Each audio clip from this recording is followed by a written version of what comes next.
I'll be talking about what are the causative factors, the pathology and the symptoms of this overgrowth which happens inside of the brain. So whenever there are changes in the genes are damaged or altered, the DNA which is present on the chromosome, which is responsible for controlling the multiplication of the cells, so that is deranged, and this leads to a quick multiplication of cells leading to an overgrowth. Now the growth can be benign, it can be cancerous. So primarily there are two types of growths which are found in the brain, that is the primary tumors and the secondary tumors. When we say primary tumors, the growth has originated in the brain itself. So it grows out of the brain cell, the nerve cells or the gland or the covering of the brain, that is the meninges. And the second is the secondary growth. So if the focus of an affection of cancer is somewhere else, say breast tissue or lung tissue or the kidney cancers, they spread to the brain. So basically it is a metastasis to the brain leading to the tumor. So these are the secondary tumors that we call as. Now what are the symptoms of brain tumor? So it's very important to know that it usually begins with headaches, unexplained severe headaches, especially the patient wakes up with a headache.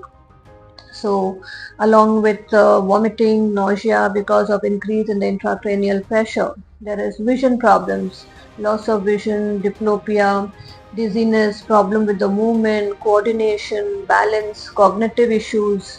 There could be a personality change.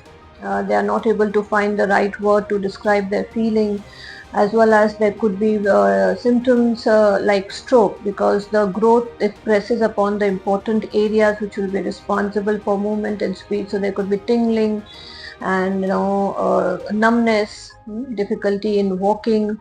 So along with that, seizures or convulsions. So all of these are the initial symptoms of the overgrowth or the brain tumor.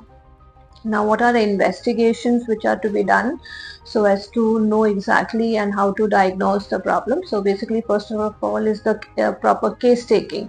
After that is the neurological assessment.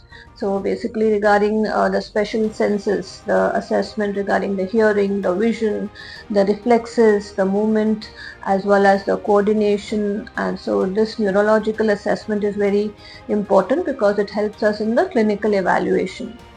Second is imaging. So we have the CT scan, the MRI of the brain, as well as the PET scan, which locates the area as well as the size of the tumor.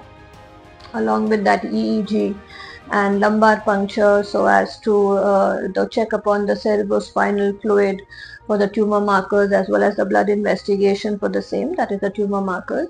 Apart from that, we also have the skull X-ray, so as to know whether the complications have set in of herniation or hydrocephalus. So all of these, or the disease has spread to the bone, that is the skull. So these are the EEG. So all of these help in the diagnosis. Once the diagnosis is made, then we can decide upon the course of treatment. So there are about 150 type of brain tumors, and many of them are benign.